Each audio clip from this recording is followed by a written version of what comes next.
Chandra study classes में आपका स्वागत है। हमारे चैनल के साथ जुड़े रहने के लिए हमारे चैनल को सब्सक्राइब एवं लाइक ज़रूर करिएगा वीडियो को। तो आज हम आप लोगों के लिए लाए हैं बिहार बोर्ड 2022 की परीक्षा में सोशल साइंस में पूछे जाने वाले महत्वपूर्ण ऑब्जेक्टिव प्रश्न। तो चलिए आप लोग के लिए सबसे पहला प्रश्न है, वियना कांग्रेस के द्वारा फ्रांस में किस शासक वंश की पुनर्स्थापना की गई? तो इसका ऑप्शन नंबर सी सही हो जाएगा। आगे बढ़ते हैं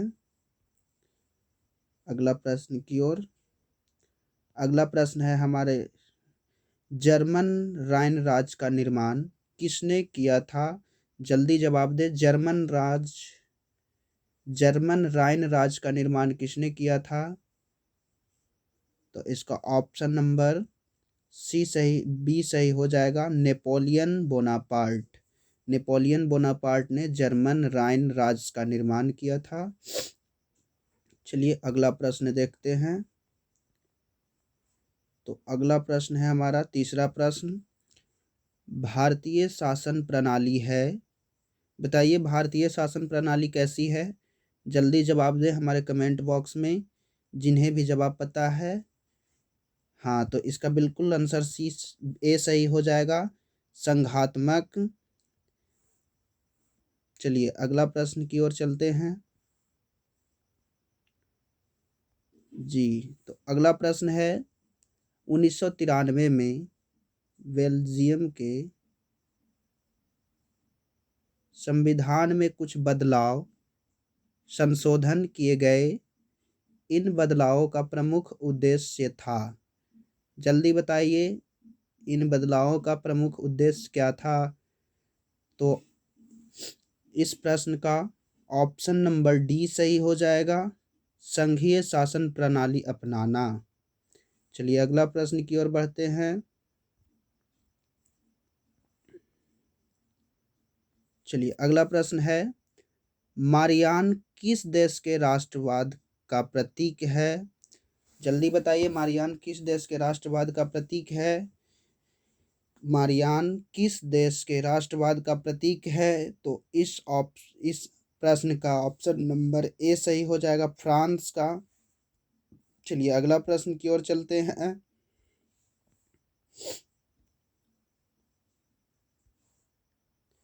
अब है छठा प्रश्न, रूस की बोल्शेविक क्रांति का नेतृत्व किसने किया था? जल्दी बताइए रूस के बोल्शेविक क्रांति का नेतृत्व किसने किया था?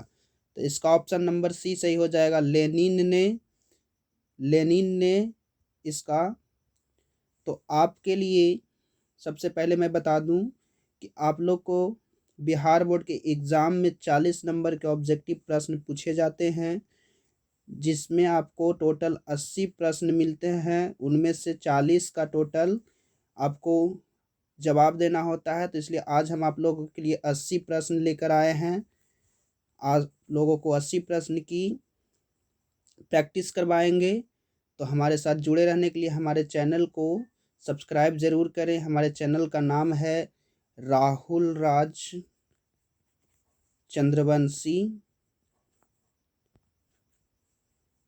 तो जल्दी से हमारे चैनल को सब्सक्राइब करें। चलिए अब चलते हैं अगले प्रश्न की ओर। तो अगला हमारा 7वां नंबर का प्रश्न है, 1917 की रूसी क्रांति के समय किस जार का शासन था? जल्दी बताए 1917 की रूसी क्रांति के समय किस जार का शासन था? सबसे पहले ये बताइए जार का मतलब क्या होता है? तो जार का मतलब होता है राजा। तो किस राजा का शासन था? जल्दी बताइए किस राजा की शासन थी? तो ऑप्शन नंबर डी, निकोलस द्वितीय की शासन थी।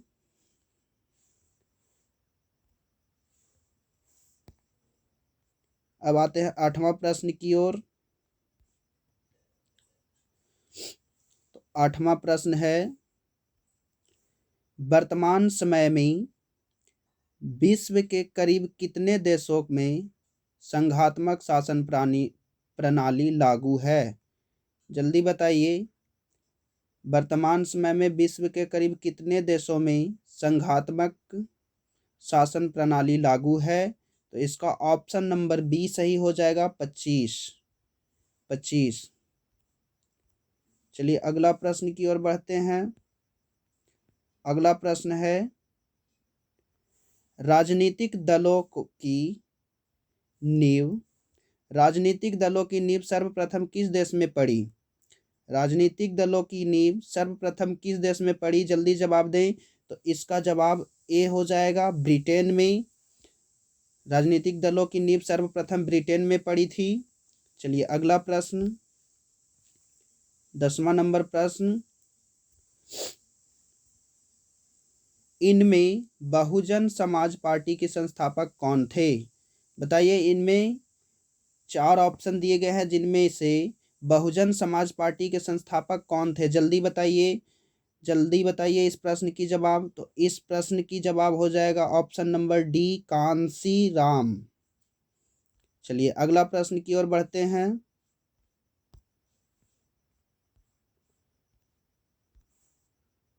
तो अब है प्रश्न 11 नंबर, हिंदी चीन पहुंचने वाली प्रथम व्यापारी कौन थे? जल्दी बताइए, हिंद चीन पहुंचने वाले प्रथम व्यापारी कौन थे? बताइए जल्दी, हिंद चीन पहुंचने वाले प्रथम व्यापारी कौन थे? तो इसका ऑप्शन नंबर सी सही हो जाएगा, पुर्तगाली व्यापारी थे जो हिंद चीन सबसे पहली बार पहुंचे थे। चलिए अब अगला प्रश्न को देखते हैं। तो अगला प्रश्न हमारा है, अंकोर वाटिका का मंदिर कहाँ स्थित है? जल्दी बताइए, अंकोर वाटिका का मंदिर कहाँ स्थित है? तो इसका आंसर हो जाएगा डी, कंबोडिया में है। अंकोर वाटिका का मंदिर कंबोडिया में है। चलिए अगला प्रश्न की ओर चलते हैं। तो अगला प्रश्न है, किस तिथि को पूर्ण स्वतंत्रता दिवस घोषित किया गया था? किस तिथि को पूर्ण स्वतंत्रता दिवस घोषित किया गया था? जल्दी बताइए, किस तिथि को पूर्ण स्वतंत्रता दिवस घोषित किया गया था? तो 13 नंबर प्रश्न की ऑप्शन नंबर बी सही हो जाएगा, 26 जनवरी 1930 ईस्वी को। चलिए अगला प्रश्न, भारतवर्ष का सबसे पुराना राजनीतिक दल है? जल्दी बताइए,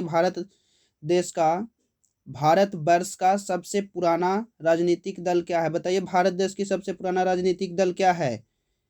तो ऑप्शन नंबर डी सही हो जाएगा, कांग्रेस। सर्वप्रथम भारत में कांग्रेस पार्टी की गठन किया गया था। चलिए अगला प्रश्न देखते हैं, लोकतंत्र का सर्वोत्तम गुण क्या है? जल्दी बताइए कि लोकतंत्र का सबसे अच्छा गुण क्या है? लोकतंत्र का सबसे अच्छा गुण क्या है? तो इसका ऑप्शन नंबर बी हो जाएगा सही, नागरिकों की गरिमा में वृद्धि। नागरिकों की गरिमा में वृद्धि लोकतंत्र का सर्वोत्तम गुण है। अब अगला प्रश्न को देखते हैं। 16 नंबर प्रश्न, लोकतंत्र जनता के द्वारा और जनता के लिए शासन है, यह कथन किसका है? लोकतंत्र जनता के द्वारा और जनता के लिए शासन है, यह कथन किसका है? जल्दी बताइए। तो यह कथन अब्राहम लिंकन का है। यह कथन अब्राहम लिंकन का है। चलिए अगला प्रश्न की ओर बढ़ते हैं। अगला प्रश्न है, राष्ट्रीय स्वयंसेवक संघ की स्थापना कब और किसने की? जल्दी बताइए, राष्ट्रीय स्वयंसेवक संघ की स्थापना कब और किसने की? तो 17 नंबर प्रश्न का ऑप्शन नंबर बी सही हो जाएगा, 1925 ईस्वी, केबी हेडगेवार ने। चलिए अगला प्रश्न की ओर चलते हैं। 18 नंबर प्रश्न, वेदों की ओर लौटो का नारा किसने लगाया था? जल्दी बताइए, वेदों की ओर लौटो का नारा किसने लगाया था? तो इसका ऑप्शन नंबर ए सही हो जाएगा, दयानंद सरस्वती। चलिए अगला प्रश्न को देखते हैं, काली मृदा का दूसरा नाम क्या है? जल्दी बताइए, काली मृदा का दूसरा नाम रेगुर मृदा भी होता है, इसलिए काली मृदा को रेगुर मृदा कहा जाता है, इसलिए ऑप्शन नंबर बी सही हो जाएगा। चलिए अगला प्रश्न की ओर चलते हैं। अगला प्रश्न है, 1885 ईस्वी सर्वप्रथम कपड़ा मिल कहाँ खोला गया था? जल्दी बताइए, 1885 ईस्वी में सर्वप्रथम कपड़ा मिल कहाँ खोला गया था? तो ऑप्शन नंबर सी सही हो जाएगा, बम्बई में। चलिए अब अगला प्रश्न की ओर चलते हैं। चलिए अब है प्रश्न नंबर 21। हाँ, असम्मानित लोकतंत्र है मैं, मुझे प्यार करता हूँ कथन है। यह कथन किसकी है जल्दी बताइए। प्रश्न में जो लिखी गई बात है उस वह कथन किसकी है जल्दी बताएं। 21 नंबर प्रश्न है आप लोगों के लिए। तो इसका ऑप्शन नंबर बी सही हो जाएगा, एडवर्ड कारपेंटर। चलिए अगला प्रश्न को देखते हैं। लोकतंत्र के मार्ग में सबसे बड़ी बाधा है, जल्दी बताइए लोकतंत्र के मार्ग में सबसे बड़ी बाधा क्या है। जल्दी बताइए लोकतंत्र के मार्ग में सबसे बड़ी बाधा क्या है। तो इसका ऑप्शन नंबर डी सही हो जाएगा, जातिवाद एवं क्षेत्रवाद। चलिए अगला प्रश्न को अब देखते हैं। अगला प्रश्न हम लोग के सामने आ गया। निम्नलिखित में किस देश की महिलाएं आज भी मताधिकार से वंचित हैं, जल्दी बताइए। किस देश में अभी भी वोट देने की सुविधा महिलाओं के लिए नहीं है, जल्दी बताइए किस देश में। हमारे भारत देश में तो नहीं होगा। चलिए किस देश में अभी भी महिलाएं वोट नहीं देती हैं। तो इसका ऑप्शन नंबर सी सही हो जाएगा, सऊदी अरब। सऊदी अरब में महिलाओं को आज भी वोट देने की अधिकार नहीं दिया गया है। चलिए अब अगला प्रश्न को देखते हैं। औद्योगिक क्रांति सर्वप्रथम किस देश में हुई थी, जल्दी बताएं। औद्योगिक क्रांति सर्वप्रथम इंग्लैंड में हुआ था। तो ऑप्शन नंबर ए सही हो जाएगा। चलिए अगला प्रश्न की ओर चलते हैं। अगला प्रश्न है, पटना में गोलघर का निर्माण किस वर्ष किया गया था। पटना में गोलघर का निर्माण किस वर्ष किया गया था। तो ऑप्शन नंबर सी सही हो जाएगा, 1786 ईस्वी में। अब चलते हैं अगला प्रश्न को देखते हैं।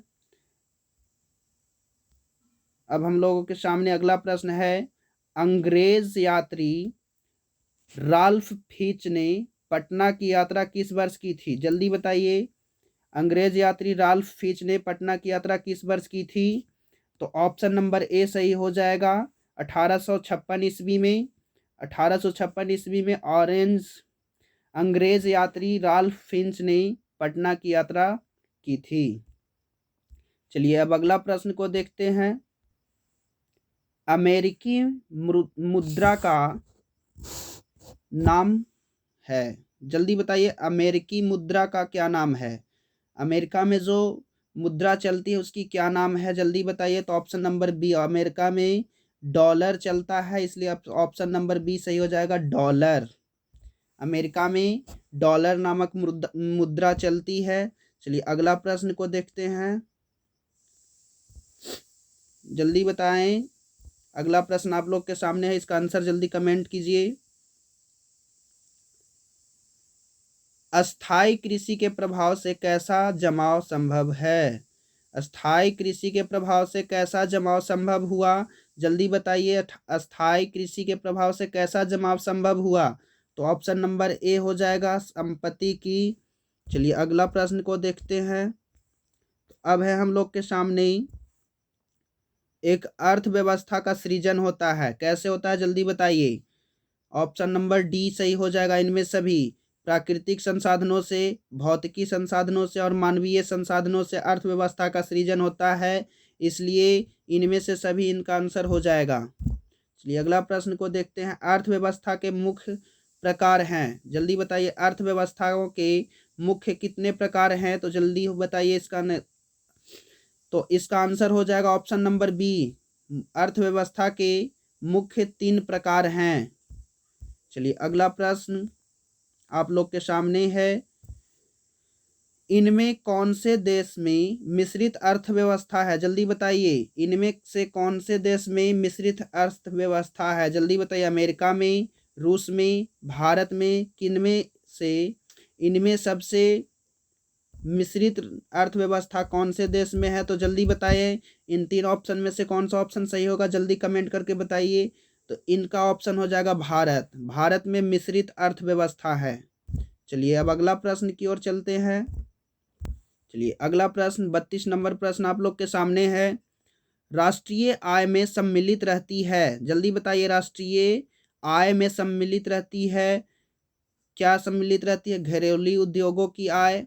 राष्ट्रीय आय में सम्मिलित क्या रहती है, घरेलू उद्योगों की आय, विदेशों से प्राप्त आय, इनमें से ए और बी दोनों, इनमें से कोई नहीं। तो आपको बता दूं, राष्ट्रीय आय में घरेलू उद्योगों की आय भी होती है और विदेशों से प्राप्त आय होती है, इसलिए ये दोनों ही ऑप्शन सही होगा। इसलिए इसका ऑप्शन नंबर सी सही होगा, ए एवं बी दोनों। चलिए अगला प्रश्न की ओर चलते हैं। मिस्र का निवासी कौन था? जल्दी बताएं, मिस्र का निवासी कौन था? मिस्र का निवासी कौन था? मिस्र का निवासी कौन था? तो ऑप्शन नंबर बी सही हो जाएगा, सिकंदर। सिकंदर मिस्र का निवासी था। चलिए अगला प्रश्न। रेशम मार्ग कहाँ से प्रारंभ होता है? जल्दी बताएं, रेशम मार्ग कहाँ से प्रारंभ होता है? तो ऑप्शन नंबर बी, रेशम मार्ग चीन से प्रारंभ होता है। चलिए अगला देखते हैं। आधुनिक भारतीय प्रेस का प्रारंभ। आधुनिक भारतीय प्रेस का प्रारंभ 1766 में किसके द्वारा किया गया? जल्दी बताएं, आधुनिक भारतीय प्रेस का प्रारंभ 1766 में किसके द्वारा किया गया? तो इसका ऑप्शन नंबर ए सही हो जाएगा, विलियम वोल्टस। विलियम वोल्टस ने प्रारंभ किया था। चलिए अगला प्रश्न।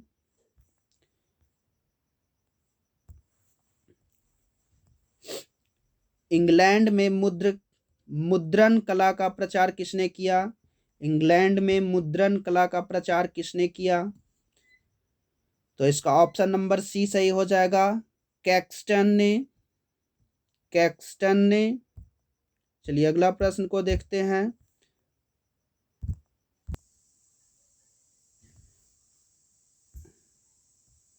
अगला प्रश्न आप लोग के सामने है।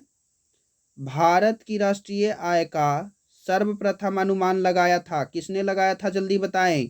दादा भाई नौरोजी ने। इसका आंसर हो जाएगा दादा भाई नौरोजी ने। चलिए अगला आप देखते हैं प्रश्न को। पूंजी का निर्माण होता है, जल्दी बताएं, पूंजी का निर्माण कैसे होता है? पूंजी का निर्माण किससे होता है? जल्दी बताएं। तो बचत द्वारा। पूंजी को हम लोग बचत के द्वारा बढ़ा सकते हैं या घटा सकते हैं। अगर हमारी बचत कम होगी तो पूंजी कम होगा, और बचत ज़्यादा होगी तो पूंजी ज़्यादा होगी, इसलिए बचत के द्वारा हम पूंजी का निर्माण कर सकते हैं। चलिए अब अगला प्रश्न की ओर चलते हैं। साख का क्या अर्थ है? जल्दी बताएं, साख का क्या अर्थ है? साख का क्या अर्थ है? विश्वास कराना, ऋण लौटाने की क्षमता, ए और बी दोनों, इनमें से कोई नहीं। तो मैं बता दूं, विश्वास कराना भी साख का अर्थ है, ऋण लौटाने की क्षमता भी साख का अर्थ है, इसलिए इसका ऑप्शन नंबर सी सही हो जाएगा, ए और बी दोनों। चलिए अगला प्रश्न को देखते हैं। अब आ गया 40 नंबर प्रश्न आप लोग के सामने। व्यावसायिक बैंकों का राष्ट्रीयकरण किया गया, बताइए कब किया गया था? व्यावसायिक बैंकों का राष्ट्रीयकरण कब किया गया था? तो मैं बता दूं, इसका आंसर होगा ए, 1969 ईस्वी में। अब अगला प्रश्न को देखते हैं। अगला हम लोग के सामने 41 नंबर प्रश्न, 41 नंबर प्रश्न, माफ कीजिएगा। निम्नांकित में कौन प्राकृतिक संसाधन नहीं है? जल्दी बताएं, निम्नांकित में कौन प्राकृतिक संसाधन नहीं है?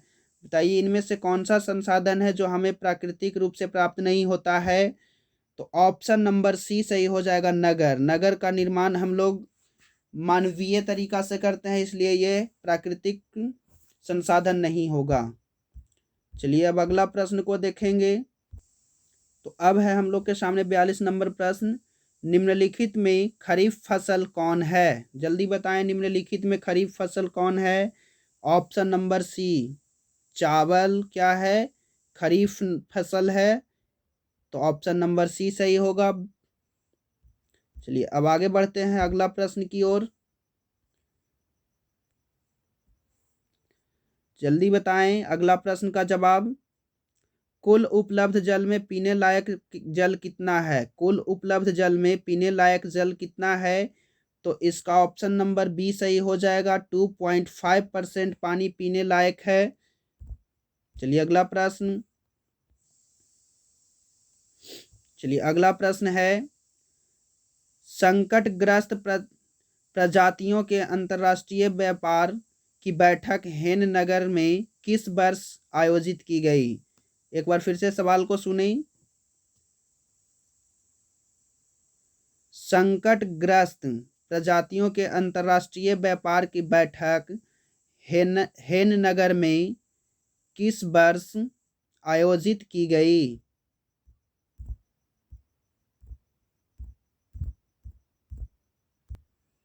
चलिए तो इस प्रश्न का जवाब देता हूं। संकटग्रस्त प्रजातियों के अंतर्राष्ट्रीय व्यापार की बैठक हेन नगर में किस वर्ष आयोजित की गई थी? तो इसका ऑप्शन नंबर बी सही हो जाएगा, 2007 ईस्वी में। चलिए अब अगला प्रश्न को देखते हैं। अगला प्रश्न है, भारत में सहकारिता आंदोलन का प्रारंभ कब हुआ? भारत में सहकारिता आंदोलन का प्रारंभ कब हुआ? तो इसका जवाब हो जाएगा 1904 ईस्वी में, ऑप्शन नंबर ए। चलिए अगला प्रश्न की ओर चलते हैं।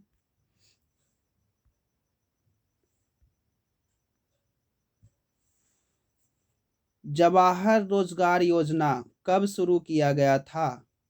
जवाहर रोजगार योजना कब शुरू किया गया था? तो इसका ऑप्शन नंबर बी सही हो जाएगा, 1989 ईस्वी में। चलिए अगला प्रश्न की ओर।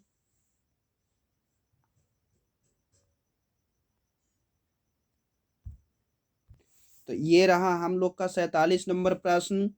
भारत सरकार ने किस प्रकार की शिक्षा को मौलिक अधिकार घोषित कर दिया? भारत सरकार ने किस प्रकार की शिक्षा को मौलिक अधिकार घोषित कर दिया? जल्दी जवाब दीजिए इस प्रश्न का। तो इसका ऑप्शन नंबर ए सही हो जाएगा, प्राथमिक शिक्षा को भारतीय सरकार ने मौलिक अधिकार घोषित किया। चलिए अगला प्रश्न की ओर चलते हैं।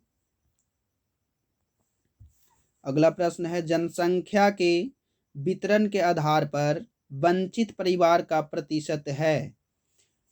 जनसंख्या के वितरण के आधार पर वंचित परिवार का प्रतिशत है, जल्दी बताए। तो ऑप्शन नंबर ए हो जाएगा 51.3%। अब अगला प्रश्न की ओर चलते हैं। किस प्रकार की चट्टानों में खनिजों का जमाव परतों में मिलता है? किस प्रकार की चट्टानों में खनिजों का जमाव परतों में मिलता है? तो ऑप्शन नंबर बी सही हो जाएगा, अवसादी चट्टानों में। चलिए अगला प्रश्न, भारत में जल विद्युत का विकास सर्वप्रथम किस क्षेत्र में हुआ?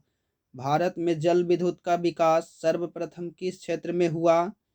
तो इसका ऑप्शन नंबर बी सही हो जाएगा, दक्षिणी क्षेत्र में, दक्षिणी भारत में। भारत के दक्षिणी क्षेत्र में जल विद्युत का विकास सर्वप्रथम किया गया था। चलिए अगला प्रश्न, निम्नलिखित में से भारत में किस फसल की उपज सबसे अधिक होती है? जल्दी बताएं, भारत में सबसे अधिक फसल की उपज कौन सी होती है? जल्दी बताएं, किस फसल की उपज सबसे अधिक होती है भारत में? किस फसल की उपज सबसे अधिक होती है भारत में? तो इसका ऑप्शन नंबर सी सही हो जाएगा, चावल। अब चलते हैं अगले प्रश्न की ओर। तो अब है स्थानांतरणशील कृषि पद्धति को पश्चिम घाट में किस स्थानीय नाम से जाना जाता है? जल्दी बताएं, किस स्थानीय नाम से जाना जाता है? तो ऑप्शन नंबर ए सही हो जाएगा, कुमारी। अगला प्रश्न को देखते हैं। भारत में तांबा गलाने का आधुनिक कारखाना सबसे पहले कहाँ खुला? भारत में तांबा गलाने का आधुनिक कारखाना सबसे पहले कहाँ खुला? तो इसका ऑप्शन नंबर सी सही हो जाएगा, घाटशिला। घाटशिला में सबसे पहला तांबा गलाने की आधुनिक कारखाना खुली थी। चलिए अगला प्रश्न को देखते हैं। निम्नलिखित में कौन सी संस्था वैश्वीकरण के विस्तार से सहायक हुई? निम्नलिखित में से कौन सी संस्था वैश्वीकरण के विस्तार में सहायक हुई? जल्दी जवाब दें। तो ऑप्शन नंबर डी इनमें सभी हो जाएगा। अंतर्राष्ट्रीय मुद्रा कोष, विश्व बैंक, विश्व बाजार तीनों ही मिलकर वैश्वीकरण में विस्तार में सहायक हुई थी। चलिए अगला प्रश्न को देखते हैं। भारत में मानव अधिकार सुरक्षा अधिनियम कब पारित हुआ? भारत में मानव अधिकार सुरक्षा अधिनियम कब पारित हुआ? तो इसका ऑप्शन नंबर सी सही हो जाएगा, 1993 ईस्वी में। चलिए अब अगला प्रश्न की ओर।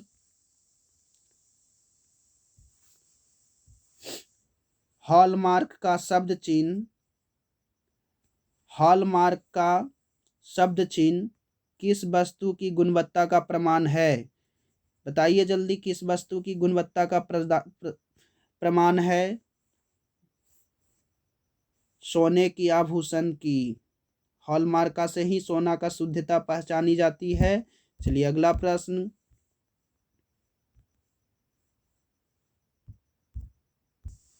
चलिए अगला प्रश्न है, महाराष्ट्र में भूकंप आने का मुख्य कारण था? जल्दी बताएं, महाराष्ट्र में भूकंप आने का मुख्य कारण क्या था? तो ऑप्शन नंबर डी कोयला बांध का निर्माण, कोयना बांध का निर्माण, सॉरी, कोयना बांध का निर्माण से ही महाराष्ट्र में भूकंप आई थी। अगला प्रश्न को देखते हैं। अगला प्रश्न है, निम्नलिखित में से कौन उद्योग कृषि पर आधारित नहीं है? निम्नलिखित में से कौन उद्योग कृषि पर आधारित नहीं है? जल्दी बताएं। तो ऑप्शन नंबर बी कोची। चलिए अगला प्रश्न, मुंबई अंतर्राष्ट्रीय हवाई पतन का नाम क्या था या क्या है? मुंबई राष्ट्रीय हवाई पतन का नाम क्या है? जल्दी बताएं। तो option number B Chhatrapati Shivaji हवाई पतन। चलिए अगला प्रश्न की ओर।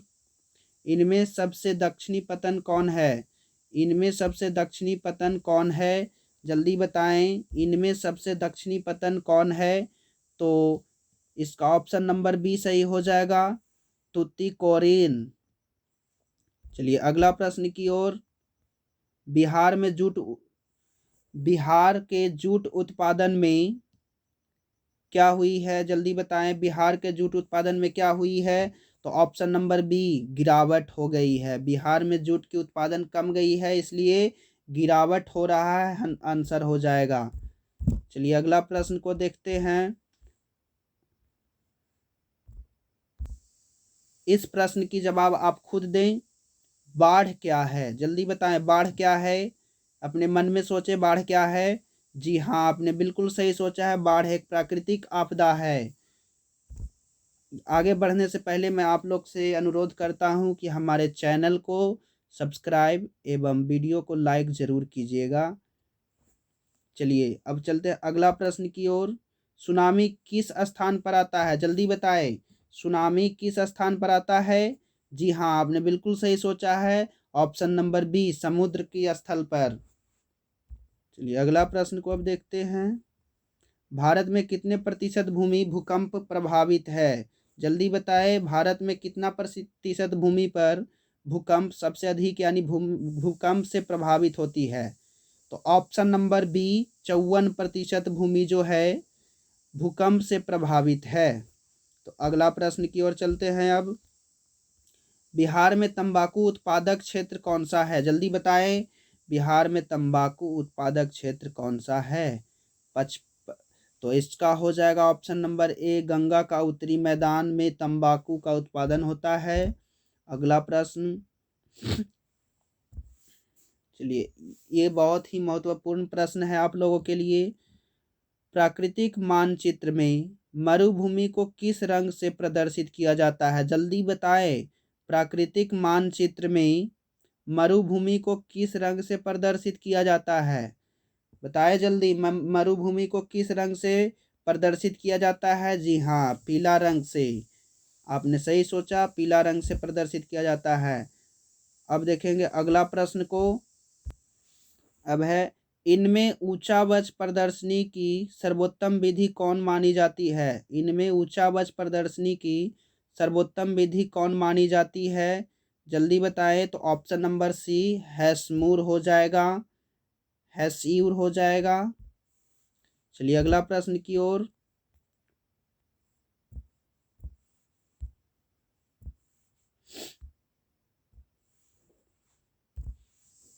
इनमें कौन सबसे कीमती अनवीकरणीय संसाधन है? जल्दी बताएं, इनमें कौन सबसे कीमती अनवीकरणीय संसाधन है?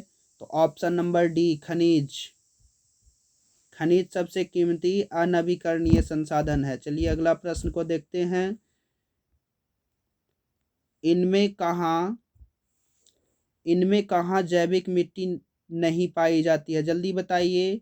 निम्नलिखित ऑप्शन में से तमिलनाडु, उत्तराखंड, झारखंड, उड़ीसा, इन चारों में से कहाँ जैविक मिट्टी नहीं पाई जाती है? जल्दी बताएं। तो ऑप्शन नंबर सी सही हो गया, झारखंड में जैविक मिट्टी नहीं पाई जाती है।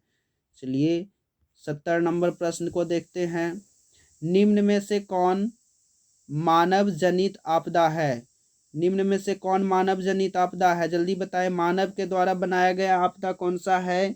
जी हाँ, बिल्कुल आतंकवादी। आतंकवादी मानव के द्वारा, सॉरी माफ कीजिएगा, आतंकवादी इसका ऑप्शन नहीं होगा, क्योंकि सांप्रदायिक दंगा भी मानव ही करवाता है, आतंकवाद भी मानव ही करवाता है, महामारी भी मानव ही करवाता है। इसलिए इनमें से सभी ऑप्शन सही हो जाएगा।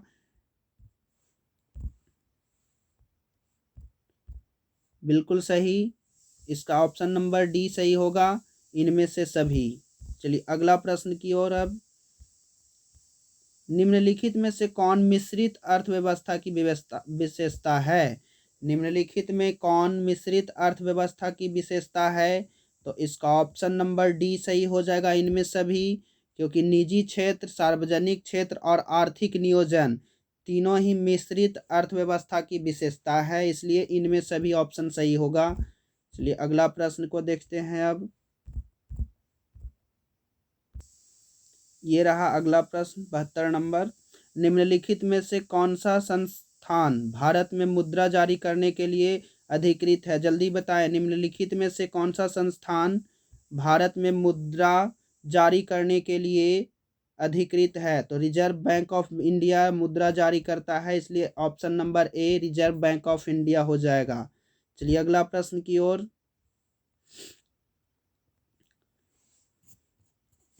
इनमें से किस परियोजना का मुख्य उद्देश्य बाढ़ नियंत्रण रहा है?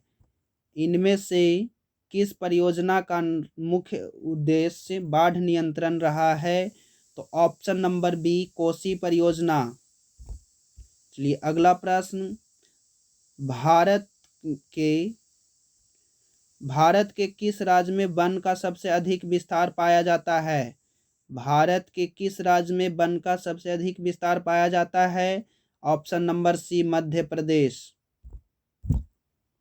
चलिए अगला प्रश्न। निम्नलिखित में किस खनिज के साथ प्राकृतिक गैस पाई जाती है? प्राकृतिक गैस किस खनिज के साथ पाई जाती है? जल्दी बताएं। तो option number C, petroleum. Petroleum के साथ प्राकृतिक गैस पाई जाती है। पेट्रोलियम के साथ प्राकृतिक गैस पाई जाती है। अगला ऑप्शन प्रश्न का देखेंगे। निम्नलिखित व्यक्तियों में कौन लोकतंत्र में रंग भेद के विरोधी नहीं थे? जल्दी बताएं। लोकतंत्र में रंग भेद के विरोधी निम्नलिखित में से कौन नहीं थे? जल्दी बताएं। तो इसका ऑप्शन नंबर डी, जेड गुड्डी हो जाएगा आंसर। चलिए अगला प्रश्न को देखते हैं। लोकतंत्र की सफलता निर्भर करती है, ऑप्शन देख लीजिए, नागरिकों की उदासीनता पर, नागरिकों की गैर कानूनी कार्रवाई पर, नागरिकों की विवेकपूर्ण सहभागिता पर, नागरिकों द्वारा अपनी जाति के हितों में रक्षा पर। तो इसका ऑप्शन नंबर सी सही हो जाएगा, नागरिकों की विवेकपूर्ण सहभागिता पर, ऑप्शन नंबर सी। चलिए अगला प्रश्न को देखते हैं। तो अगला प्रश्न है, आर्थिक महामंदी के कारण यूरोप में किस नई प्रशासनिक व्यवस्था का आकर्षण बढ़ा? जल्दी बताएं। आर्थिक महामंदी के कारण यूरोप में किस नई प्रशासनिक व्यवस्था का आकर्षण बढ़ा? तो इसका ऑप्शन नंबर बी सही हो जाएगा, तानाशाही व्यवस्था। चलिए अगला प्रश्न को देखते हैं। सत्ता की साझेदारी की एक अनूठी एवं सर्वोत्तम प्रणाली किस देश में विकसित की गई है? सत्ता के साझेदारी की एक अनूठी एवं सर्वोत्तम प्रणाली किस देश में विकसित की गई है? तो ऑप्शन नंबर डी, बेल्जियम में। तो इसका आंसर हो जाएगा बेल्जियम में। चलिए अगला प्रश्न, जो ये आपके लिए सबसे आज का लास्ट प्रश्न, और आगे भी हम आप लोगों के लिए ऐसे ही ऑब्जेक्टिव और साथ में सब्जेक्टिव का भी क्लास करवाएंगे। आपके लिए मैथ का क्लास लाएंगे बहुत ही जल्द। तो जिनको भी हमारे क्लास लेना है वो हमारे चैनल से जुड़ जाएं और हमारे चैनल को सब्सक्राइब ज़रूर करें। तो चलिए अब लास्ट प्रश्न को देखते हैं। इनमें सत्ता की साझेदारी का एक सही लाभ क्या है? तो इसका ऑप्शन नंबर डी, सी सही हो जाएगा। समुदायों के मध्य टकराव में कमी। चलिए आज के लिए इतना ही। आप लोग का आगे भी ऐसे ही प्रैक्टिस करवाएंगे हम। तो हमारे चैनल के साथ जुड़ें एवं हमारे साथ एग्ज़ाम की तैयारी करें। धन्यवाद।